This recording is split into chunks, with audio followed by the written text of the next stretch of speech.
I'll start by reading what Dr. William Perry, wrote in Foreign Affairs 2 years before he became Secretary of Defense, which of course he is now.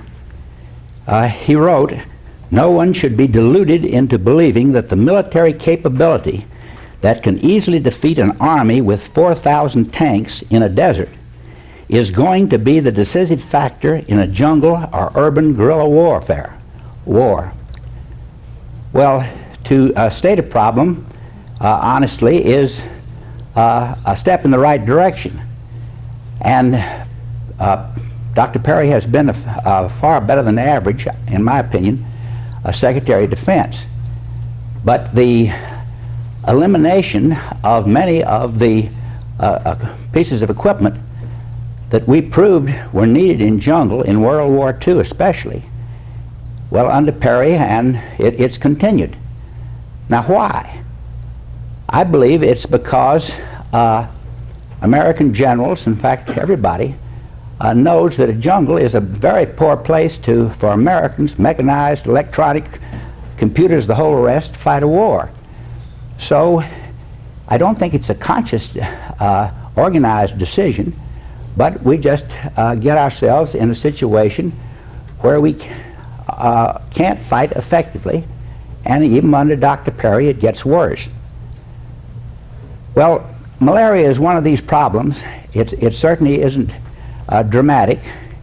It kills somewhere between 1 million and 2 million people a year, mostly children, babies. And these people that die rather miserably are, I'm being sarcastic, are unimportant people, mainly in tropical countries. And Americans that get malaria, well, it put tens of thousands of Americans out of action in the Vietnam War. I was over there. But only some 90 died. This is very different than it has been in past wars. However, it looks like if we're involved in a jungle war, which we certainly don't want, but it's still possible, the jungles stay there, we're going to be up against a situation that is worse in several respects as far as malaria is concerned. First, the mosquitoes have learned to survive a whole array of insecticides, starting with DDT. I'll go back to that. And the malaria mosquitoes have also changed their habits.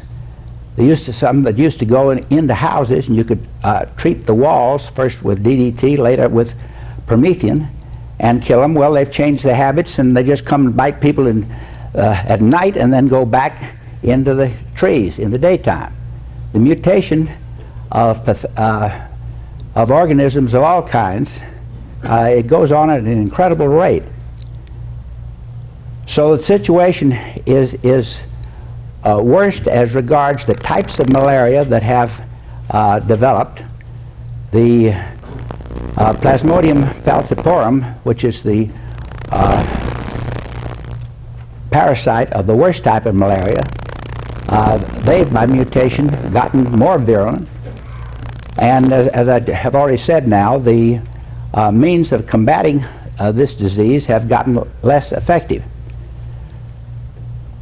Well, my experience with malaria started really when I was a student at Princeton. In the summertime, I visited a friend on a ranch down in Mexico, and I didn't get the worst kind of malaria, but most peculiarly, I had a relapse during the winter time. This is in New Jersey, and I remember it because it knocked me out of running in the Madison Square Gardens in the championship mile relay. I ran quarter mile and a mile relay. I was only sick a couple of days, but it was interesting how doctors came in and they took more blood samples to see they'd never seen malaria. And so they were getting samples and looking at them and questioning me. Well, that was rather different than jumping ahead to World War II. There I was taking Atterbury, and it turned yellow, as you normally did from one of the side effects of Atterbury. And I was on headed a little experimental cross-jungle march, I was carrying the base plate of a 81 millimeter mortar, besides rations and water and so forth, for 3 days. And the infections I had broke through, and I had the falciparum, Plasmodium falciparum malaria, with about 2 chills per day. Well, they put me in the ward for people, including those that had cerebral malaria, affects the mind. And I remember one night I was feverishly asleep. The ward was darkened, and all of a sudden I recall a like some wild animal right near me, and a woman's scream, and I woke up shaking my head, thinking I'm having a nightmare. But I wasn't having a nightmare. A man, a soldier, just in 2 beds down from me, had gone out of his head. They told me the next day he thought he was a gorilla, and he'd squatted on his bed, and when the ward nurse came by checking, he leaped on her, grabbed her, and was choking her. So that was you can read about malaria, but when you see examples of what it could do to you, you begin to consider it more serious than some statistics way off affecting Africans and people in jungles in South America. So they gave her 2 days to get her nerves back in condition. She didn't have to work for 2 days. Well, jumping ahead, let's see, it was about 5 years ago, and the dressing room was of a swimming pool in Colorado. There was a man trying to put on his shoes. He was perhaps 10 years younger than I was and am. Oh, not now, but what I was then. And he was fumbling, and I saw from the tattoos on his arms he was definitely a Marine. So I said, I see you're a Marine. We're a Marine, and can I help you put on your shoes? He said, yes, I got into trouble, bad malaria, on Guadalcanal. And he recounted that he was 19 then, and the merely having malaria and practically out of your head, if a man could still pull the trigger of a rifle, he stayed there. And the last thing he remembered was he passed out, but he was on a hospital ship 3 days later. That was the first he remembered. And it affected his mind, and his life had been, well, not entirely satisfactory with this incapacity even to lace his shoes. Well, jumping back in time and the problems of DDT. I'd heard this was in the early years of our participation in World War II. And of course we were losing more casualties to malaria than we were to the Japanese weapons. And I'd heard about DDT, but I'd never seen it or knew nothing in detail about the wonder insecticide. Well, one night there was a knock at my quarters. I was mostly out in the jungle there, but that time I was back in my quarters at Fort Clayton in the Panama Canal Zone. And there were 2 young men. They introduced themselves as a Dr. A.W. Lindquist. Well, they didn't say A.W., but I'd forgotten their initials after all these decades. And also a Mr. Hussman. Well, they were entomologists at the Department of Agriculture, and they'd been sent to Panama to participate in an Army test of the first aerial spraying in jungle of DDT anywhere, to see how effective it was on killing mosquitoes. Well, their worry was that they said they had the Department of Agriculture had conducted spray tests in Florida and found that just wiped out the mosquitoes, and that people were dying at that time in the Pacific Islands fighting the Japanese of malaria. And these Army tests would probably go on for, well, 2-3 months. And meanwhile, more people would be sick, and quite a few of them would die.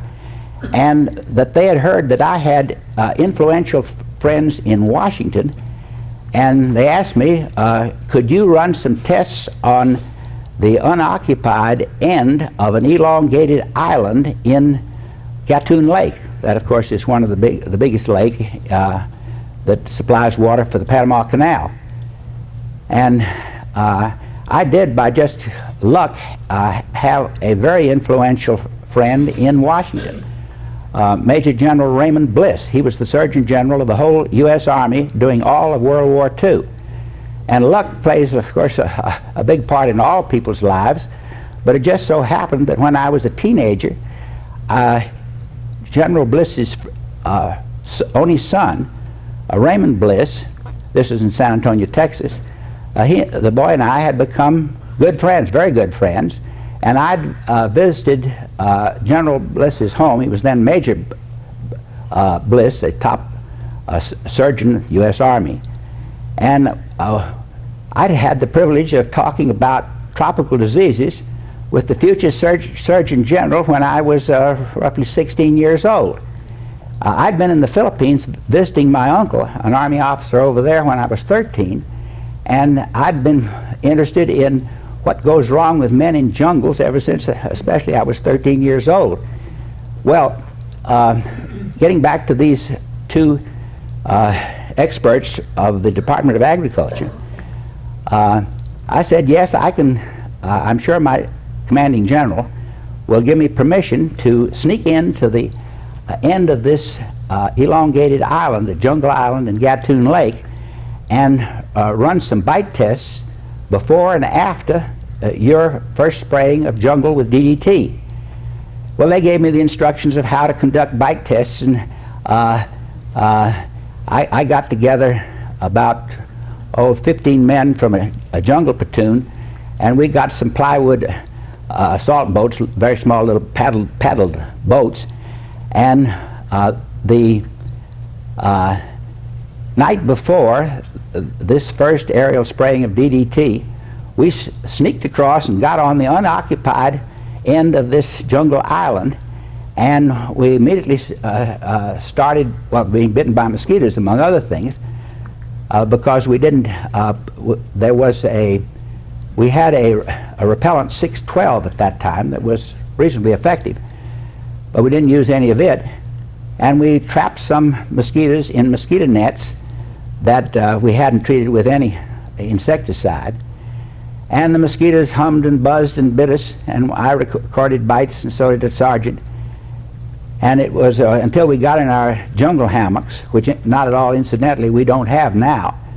These were hammocks with sandfly netting sides and a sewn together canopy to keep rain off you. And we did get some good sleep while listening to the hum of mosquitoes around us. Well, at sunup, only we couldn't see sunup because in the jungle it's very dark even at midday. We heard a little plane coming, and it went right over us, but we couldn't see the plane because of the dense foliage above us. And then we smelled DDT for the first time, which has a distinctive odor, and immediately our trapped mosquitoes that were in these untreated the jungle hammocks besides mosquito nets, they started just flipping around in the air and then just died. And we immediately had no mosquitoes. And that night, of course, we couldn't run bite tests because there was nothing to bite us.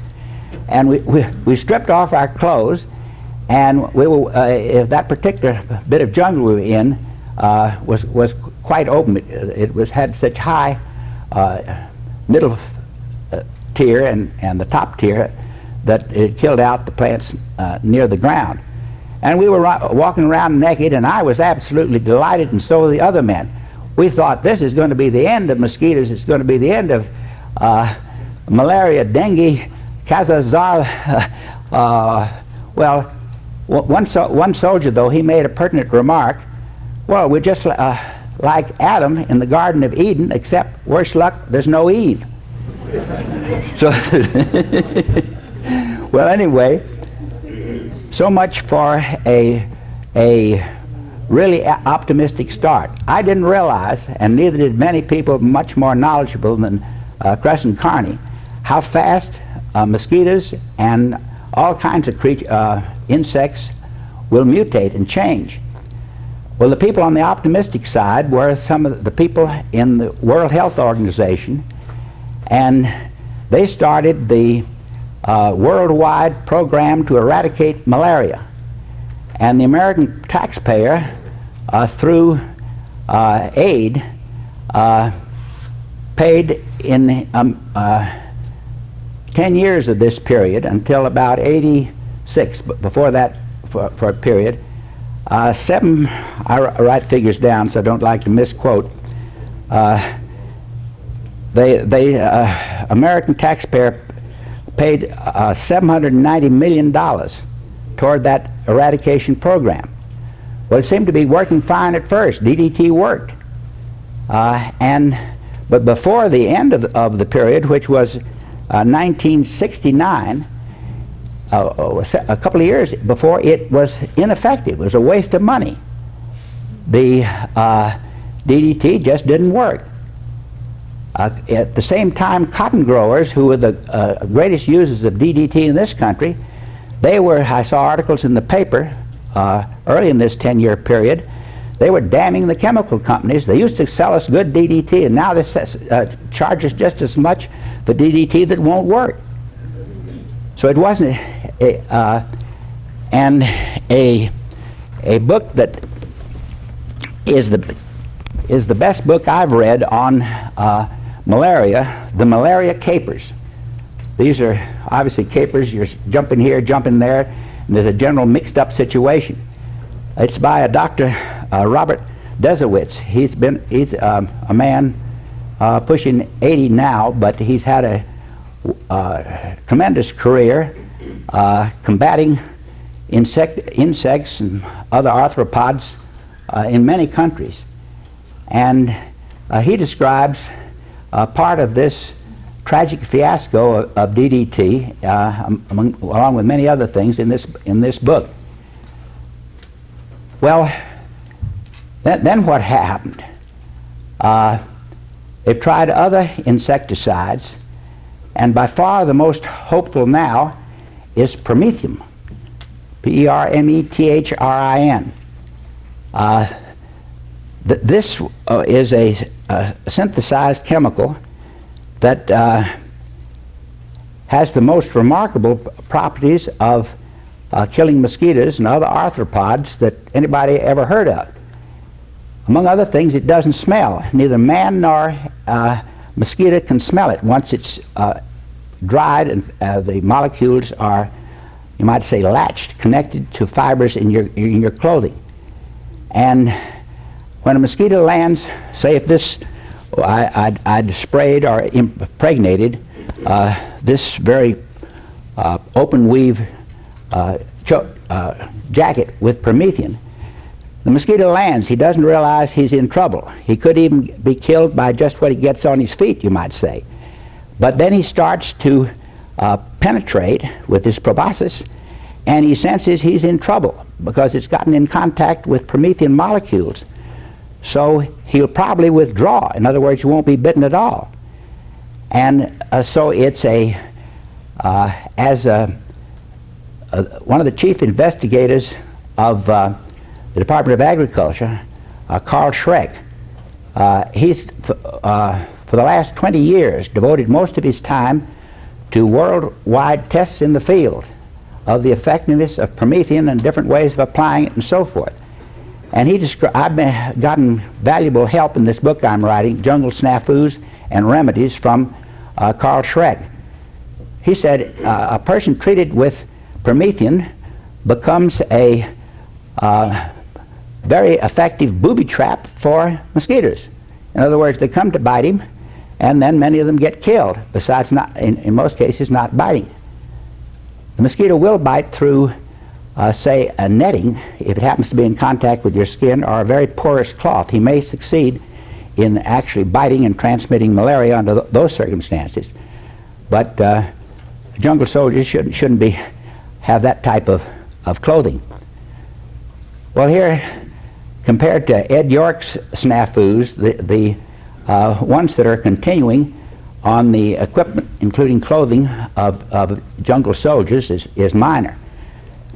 But Environmental Protection Agency got out a prohibition which still stands, that the caps, in other words the headgear of soldiers, cannot be treated with promethium.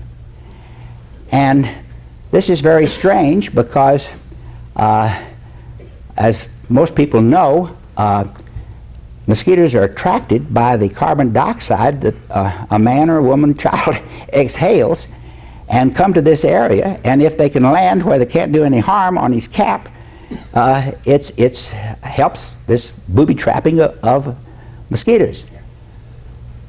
Well, the Army tried to find from EPA why this prohibition against treating caps with promethium, and they couldn't find it, and I certainly had no luck at all. And Jane Orient to the rescue. She went through the Freedom of Information Act and made the official inquiry. As you know, Doctors for Disaster Preparedness, so they had to give an answer. And as to why the prohibition against treating caps. Well, finally, back came to Jane Orient a stack of papers. It was 146 pages, which went over years of the appeals of the Army, the Navy, and other organizations to get permission. It took years for the Army to get even permission to spray their clothing with promethium. And Jane Orient was busy, and she asked me to read through the 186 pages. I'm not as busy as she is. And I finally found the only reference that was justified their prohibition.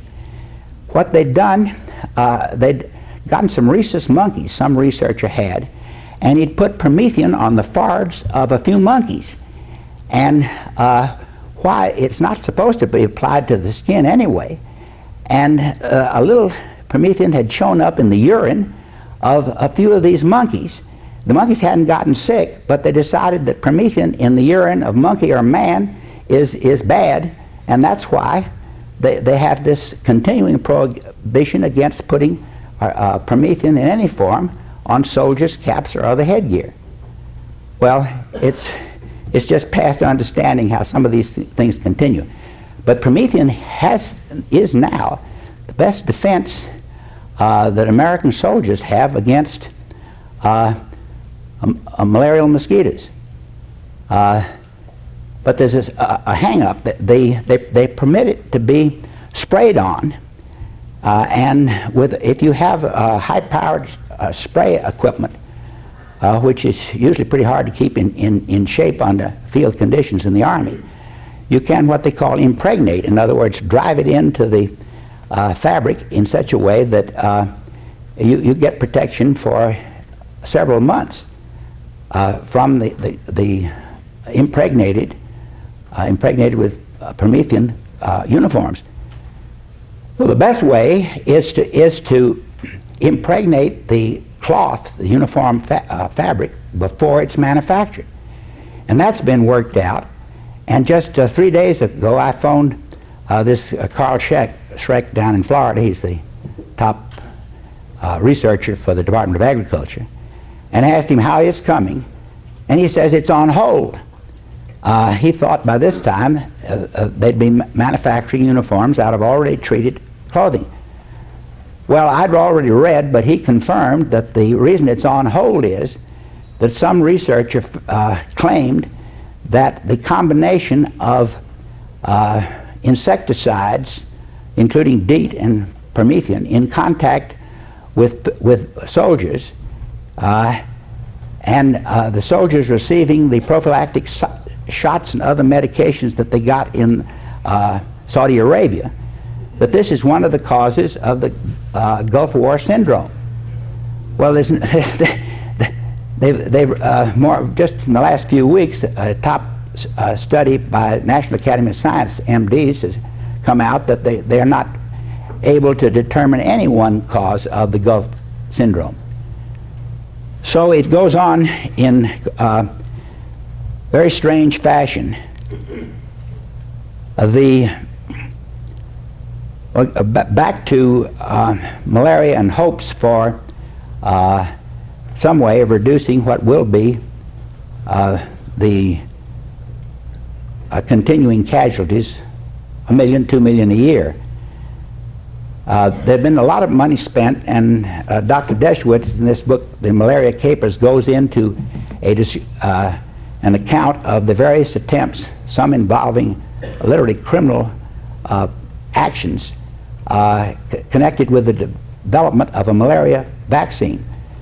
And so far, oddly enough, a Colombian researcher, Dr. Patarroyo, operating with money supplied by the government of his country, Colombia, has what is the most promising vaccine. In some of the tests, and they're ongoing, they've reduced the number of deaths as compared to a comparable population by about 30%. But for a military operation, that wouldn't be what we're interested in. We're interested in a vaccine that'll prevent infection and incapacity of certainly way higher than 30%. But it is important in the underdeveloped world. In other words, if it would amount to, if you could get, and that hasn't been proved, on a worldwide scale, a reduction of 30%, in other words, 700,000 children would live, and 300,000 a year, only 300,000 of what otherwise would have died would be saved. So there is a hope there, but it's still a hope. Well, getting back to permethrin,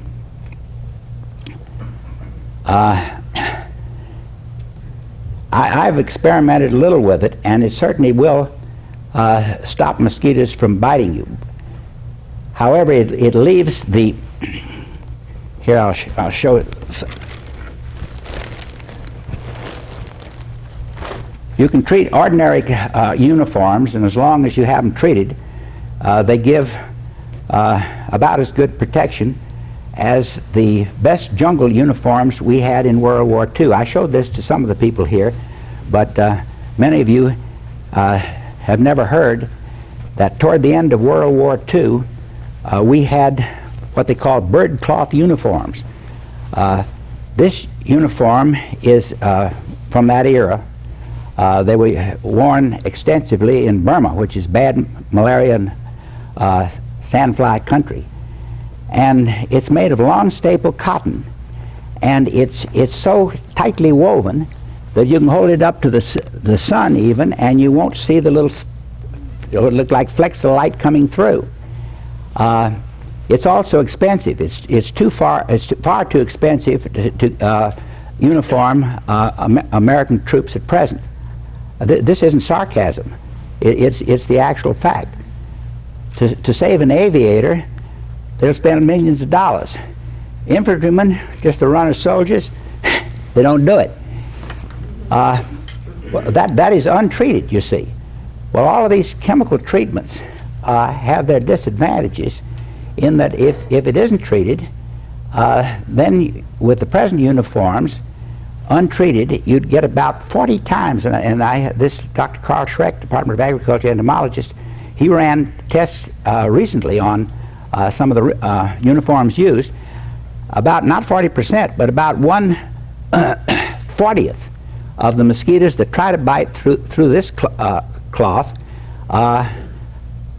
make it. In other words, 39 of those 40 mosquitoes don't succeed. Well, what did I find when I went to Vietnam at the height of that miserable war? One of the first things I looked at was some of the uniforms of the North Vietnamese. And darn if they didn't have a long staple cotton that has the same characteristics of the bird cloth of our best uniforms of World War II. And I immediately looked through it, and I saw what it was, and I sampled. Well, I cut a chunk of this off, you see, the enemy's trousers, and sent it to Carl Schreck, and he ran tests, and sure enough, about 1/40th the number of mosquitoes could bite through it.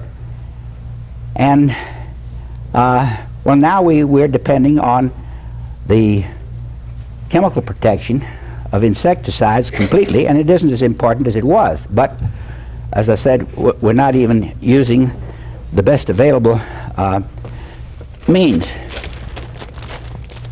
Well, neither DEET that you put on your skin or Promethean, which you can put on your clothing, your headgear, and so forth, protects around your eyes or your lips and around your lips. They warn, don't put them, you don't have to be warned, because men rapidly learn if they start putting DEET where it gets into their eyes or on their lips, they're not going to do it again. So we did have good head nets, and bragging a bit with a sergeant of mine, we worked out this head net in World War II, which you can sleep in. The idea is, I just bought this surplus last year. Now they don't have any head nets like this. They've eliminated them. They lasted a long time, to my surprise, until about 2 years ago. And then they eliminated them because not realizing perhaps that you see it's made so you hook these over your these elastic loops over your buttons of your jacket or coat in front, and then these little spring steel hooks, when you're sleeping, it keeps it away from your face, you see, no matter which way you turn. And anyway, it lasted in the Army supply system for all those decades until a couple of years ago, and now it's gone with the wind. You can crunch it up and stick it in your pocket. It weighs about 2 ounces. So much for proof. If a person from Mars was knowing what the U.S. Army is doing, that we're just not going to fight in jungles.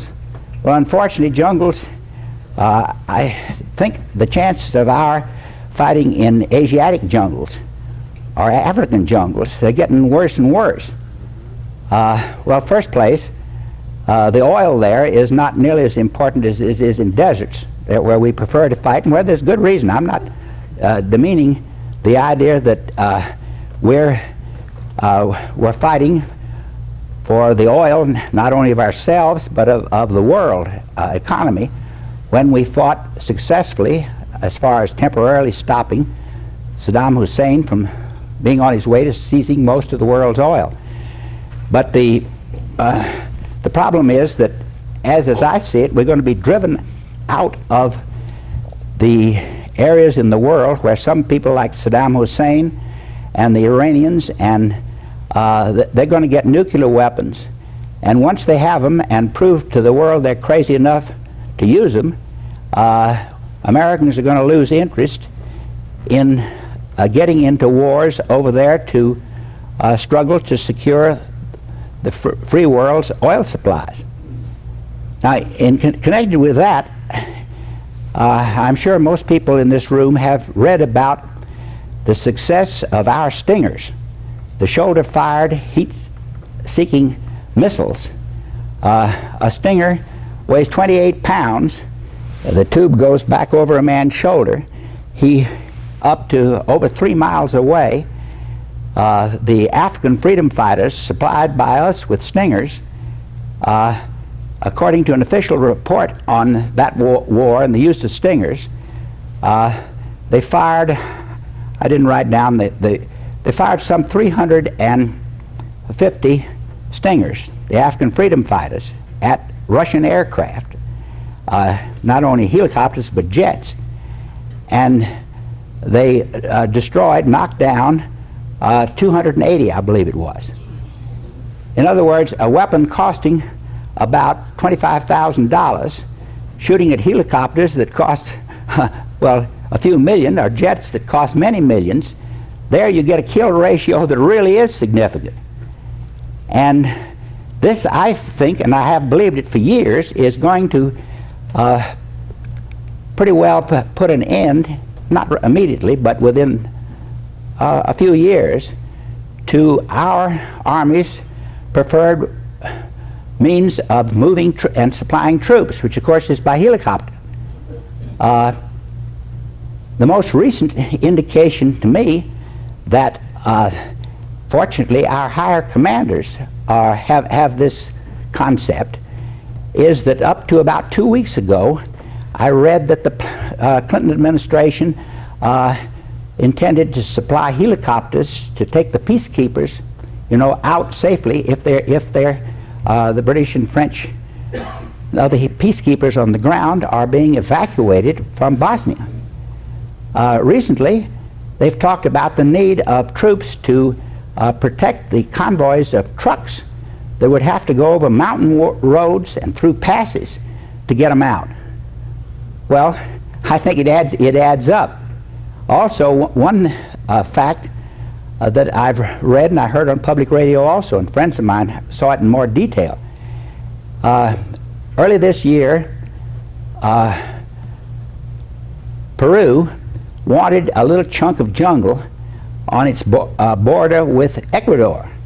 Ecuador had, well, they thought there was oil there. That's a good reason for most any war. The Ecuadorians had a much inferior military forces, but some smart general, or maybe their top politicians, bought Stingers, or perhaps the equivalent, near equivalent, that the Russians and reportedly the Chinese are making. And in 2 days, the Peruvians lost about a quarter of their total air force as far as high-performance aircraft. Here came the Peruvians to bomb the Ecuadorians, and the Ecuadorians had the right economical weapon, and down went a large fraction of the whole Peruvian Air Force. Well, what happened? The Ecuadorians had been asking for negotiations. The Peruvians, before that little episode, no negotiations. Right afterwards, they agreed to negotiate. So weapons are progressing, if you can call it that, in so many ways that it's hard to keep up with.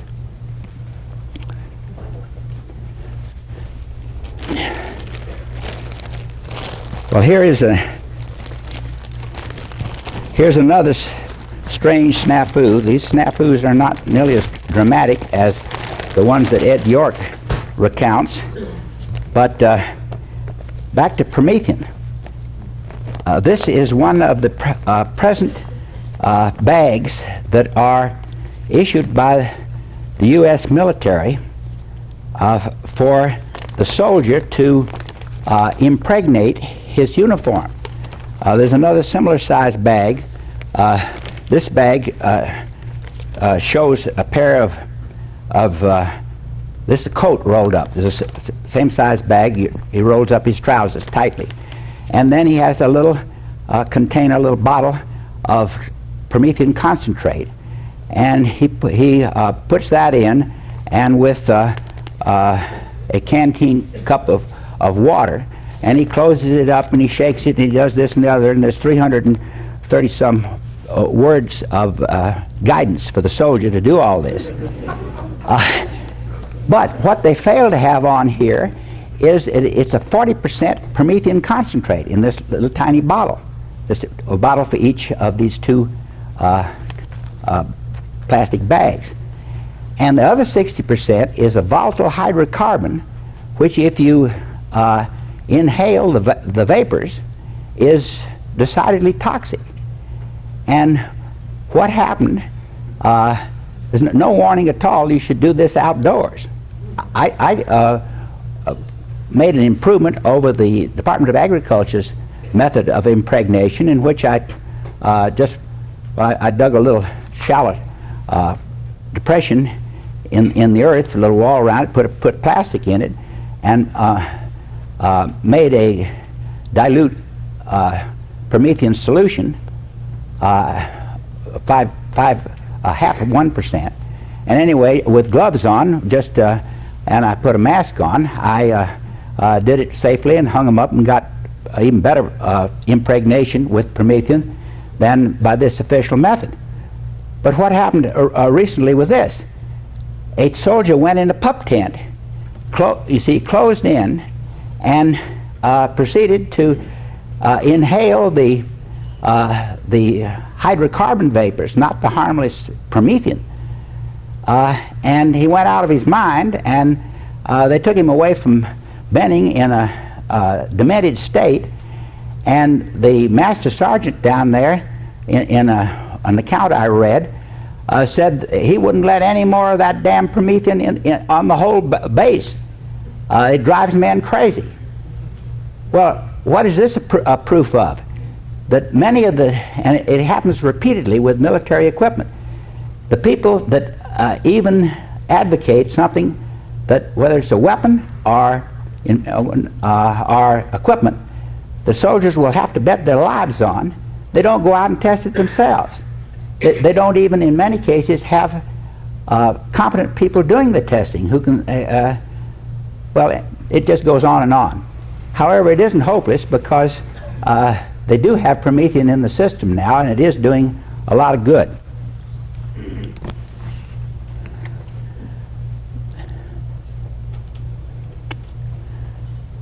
Well, I'd like to say a little about the drugs that have been taken and are being taken to either stop people from getting malaria or reduce the severity of the infection. Since early Spanish times, Europeans have taken quinine. I've taken it. It makes at least my ears really ring, and makes me feel upset stomach, but I still took it. It's a whole lot better than getting malaria. The only error I've seen in this book of Desowitz on the malaria capers is that he states that Atterbrin, which was the drug of choice during World War II for malaria, was recognized as being effective well after Pearl Harbor. He didn't in that period. Well, I was taking it as an exploration geologist for Standard Oil down in Venezuelan jungles, a year and a half before Pearl Harbor, and this was made in Germany. And when I got to Panama, I was glad to learn that the Atterbrin was being used there. However, it became less and less effective. As I mentioned, I'd been taking it before I had the experience in the hospital with the imagined gorilla. And then a chloroquine, CHLOROQUINE. It became the drug of choice, and all over the world it was taken, and well, you know what happened. The falciparum infection, plasma, got worse, got resistant to it, and it's ineffective. And at present they're trying various medications, and for bad cases they've gone back to old quinine.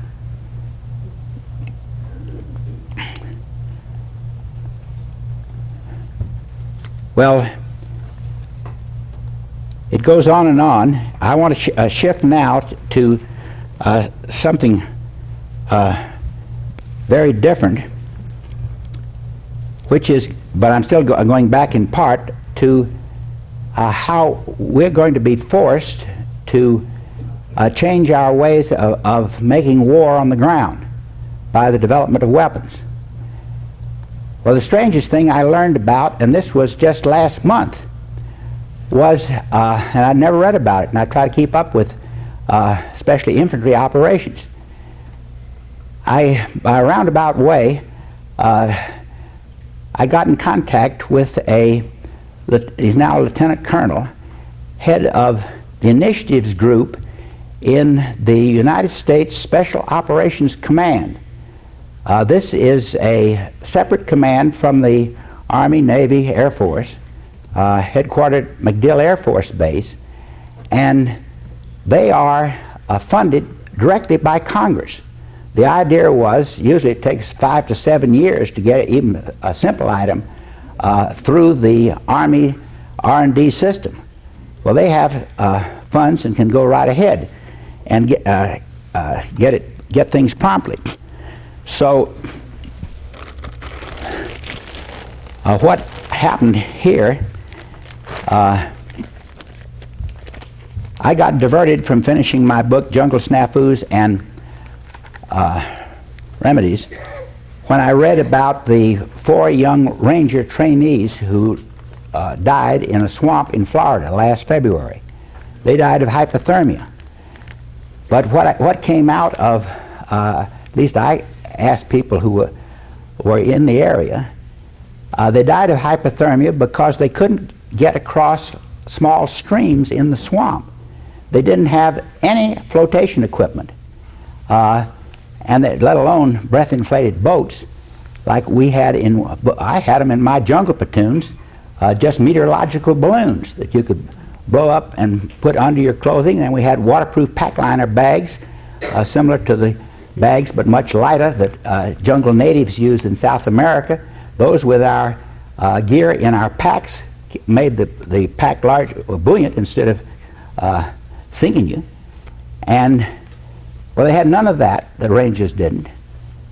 And since I've been trying for years to get, among other things, rifle bags to keep the sand and grit, dust, and even in cold countries, powdered snow from getting into our M16 rifles. That rifle, even with the improvements that have been made since its disastrous start, is still the most jam-proof, prone rifle used by any army. The tolerances are too tight. It has all kinds of things that make it subject to jamming. Well, the strange matter is that the TMs, the technical memorandums on the M16, these technical memorandums are all over the world, they specify the use of protective bags covering for the M16 and also smaller bags for covering the magazine, which is even more difficult to clean sand and grit and all out of, and also a little cap that you can shoot through that goes over the muzzle of the gun. Well, there are none. There weren't any even the Persian Gulf War. It's stated they need them, but there are none. Well, in this case, going back to the Persian Gulf War, I worked out a way of people could make them for their sons or their boyfriends out of available 2 mil polyethylene film. You can buy it in even a small city, and also Scotch Magic tape. Well,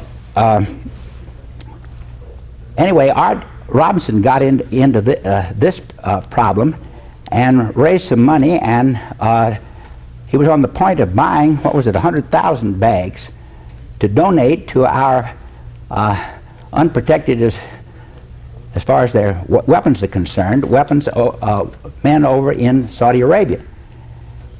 But the American Legion, mainly in the state of Maine, had started first having people make and airmail these homemade bags.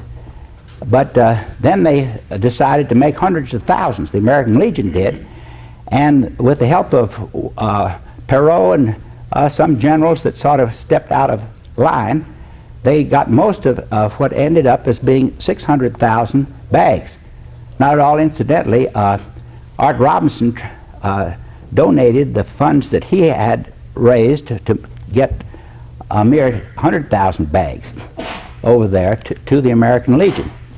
So his organization helped in this strange attempt to correct a gross oversight.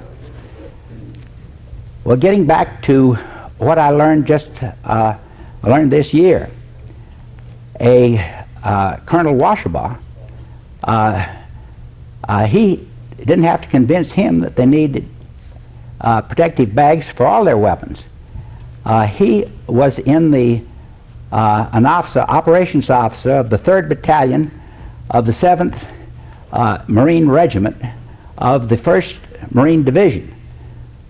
His battalion was the first regular infantry unit to infiltrate the deep defenses of the Iraqis on the Kuwait border. They moved in on foot and at night, holding up in the daytime for 2 days. Now, why were men on foot in the most mechanized, computerized of all wars in history? He didn't.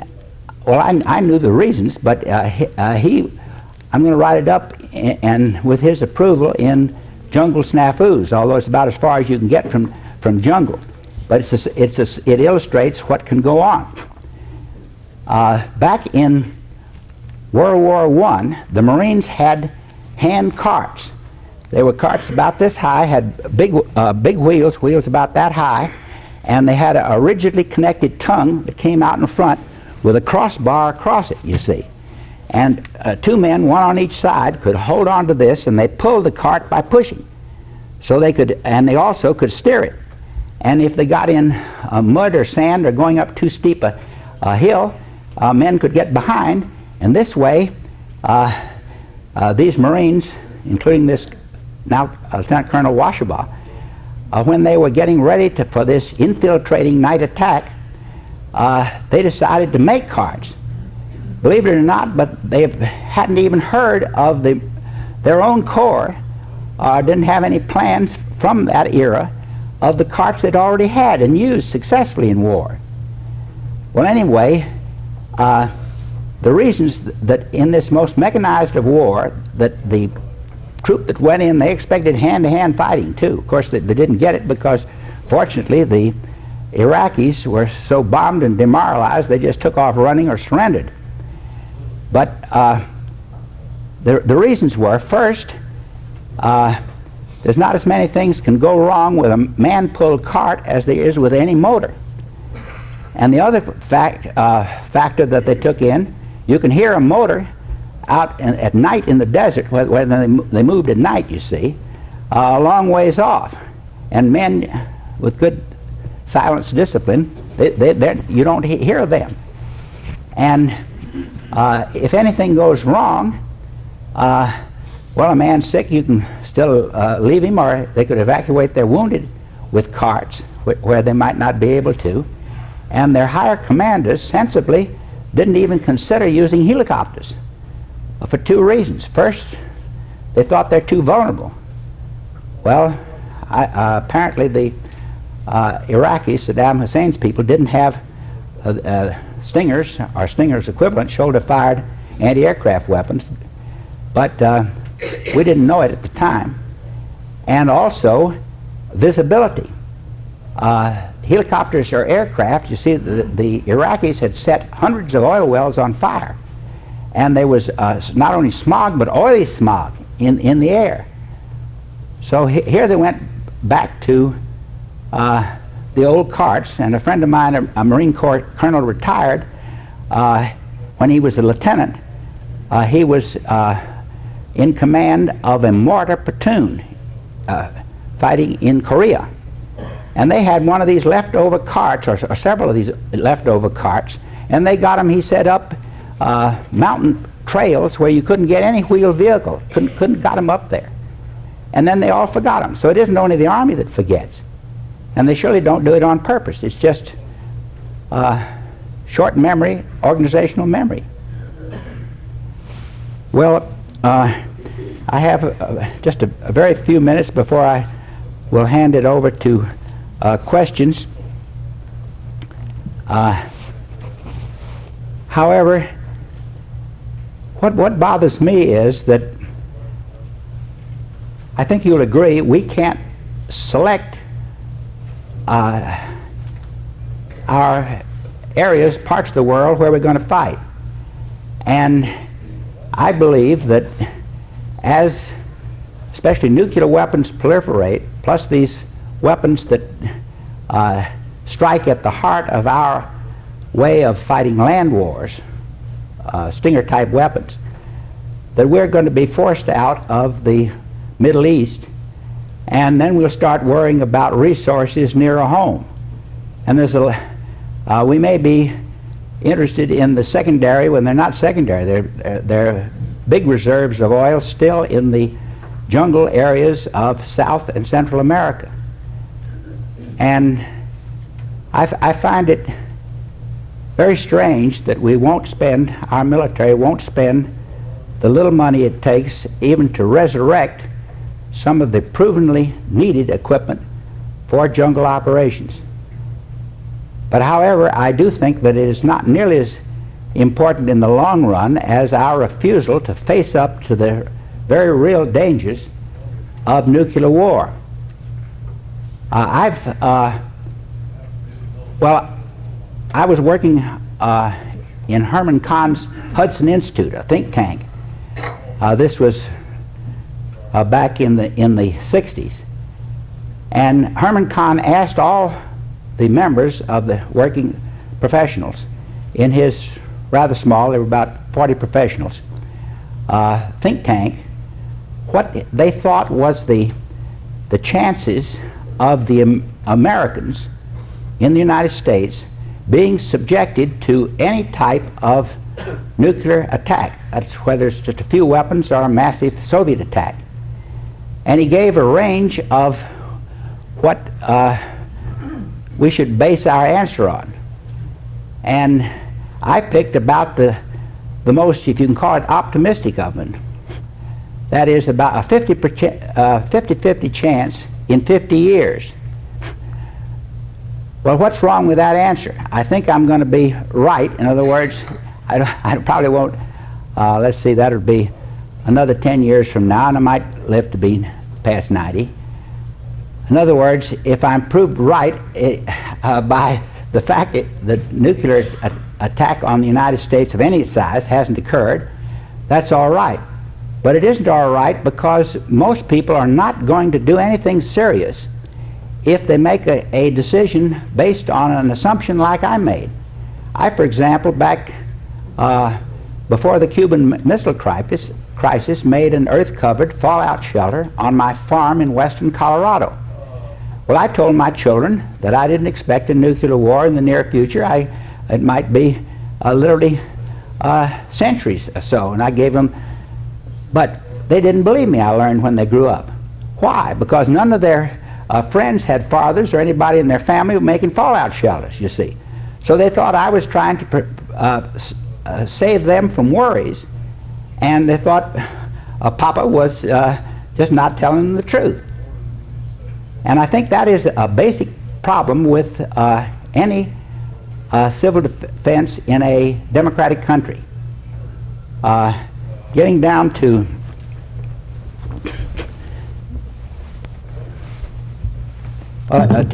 two things. I have some of these rifle bags, which are now being tested by this Colonel Washerbaugh. Wanted 200 of them. I'd bought just a few months ago. Well, I got them only 2 months ago. Improved bags. These are 5 feet long, 26 inches in circumference. An M16 with a 30-round magazine fits in easily. It protects it from sand, dust, as I've said, and snow, and the plastic is much better than was available anywhere as recently as the Gulf War. This plastic is tougher and more stretchable. You can make it literally airtight by just tying an overhand knot after twisting, pull it hard, and it's airtight. It doesn't have any pinhole leaks because by some mysterious process it's plied, literally. There are two different types of polyethylene that are extruded, you see, as an endless tube and then just heat sealed, in this case, 5-foot length. Well, anyway, I'm hopeful that anyway, with some of the special forces, I think likely will want some of these, and they've got the money that can get them. Here's one made into a float for supporting a man's pack, for example. They cost, well, I paid 25 cents, but if a piece for these special ones made, mere 500. Yes, time. All right, well, so much and maybe too much for this, and the fallout meters, fallout radiation meters. Art has some of the books that with the help of many people I wrote a long time ago, and his organization is still selling, Nuclear War Survival Skills.